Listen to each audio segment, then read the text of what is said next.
నాగర్ కర్నూలు నియోజకవర్గ రైతులు ఎలాంటి ఆందోళన చెందవలసిన అవసరం లేదని తమ ప్రభుత్వం రైతుల పక్షపాతి అని జిల్లా స్థాయి అధికారులతో చర్చించి పూర్తి స్థాయిలో ధాన్యం కొనుగోలు చేస్తామని ఎమ్మెల్యే డాక్టర్ రాజేష్ రెడ్డి అన్నారు. సోమవారం మధ్యాహ్నం జిల్లా కేంద్రంలోని మార్కెట్ యార్డ్లో తడిచిన మొక్కజొన్న ధాన్యాన్ని మార్కెట్ కమిటీ చైర్మన్తో పాటు డైరెక్టర్లతో కలిసి ఆయన పరిశీలించారు.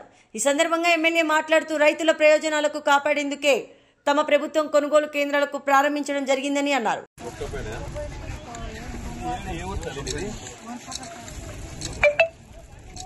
ఎన్ని ఎకరాలు వేసారమ్మా?